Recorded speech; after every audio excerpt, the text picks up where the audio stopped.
Kakinada rural మండలం సర్పవరం గ్రామంలో వేంచేసిన శ్రీ భవానీ సమేత శ్రీ నీలకంఠేశ్వర స్వామివారి దేవాలయం ప్రాంగణంలో గల శ్రీ వాగ్గయ్యకార మండపంలో బ్రహ్మశ్రీ చాగంటి కోటేశ్వరరావు ఆశీస్సులతో అమెరికాకు చెందిన అద్దంకి సిస్టర్స్ నిఖిత ఇషితల సంగీత కచేరీ అరంగేట్ర కార్యక్రమం ఈ నెల 27వ తేదీ శనివారం సాయంత్రం 6:30 నిర్వహిస్తున్నట్లు పెద్దాడ సూర్యకుమార్ తెలిపారు.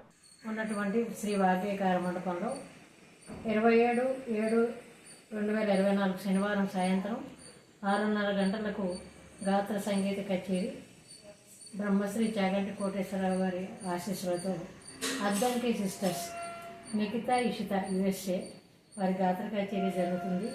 మొట్టమొదటిసారిగా అమెరికా నుంచి వచ్చి ఇక్కడ ఇండియాలో కచేరీ చేయాలి, ఆరంగేట్రం ఇక్కడ చేద్దామని చెప్పి వారు వచ్చారు. ఆ కార్యక్రమాన్ని రేపు శనివారం అంటే రేపే 6:30 గంటలకి ప్రారంభమవుతుంది, 8 గంటలకు పూర్తవుతుంది. కాబట్టి అందరూ సంగీతం వచ్చిన వారు, సంగీత విద్వాంసులు అందరూ కూడా వచ్చి ఆ చిరంజీవుని ఆశీర్వదించి కచేరీని జయప్రదం చేయవలసిందిగా మరీ కోరుకుంటున్నాను.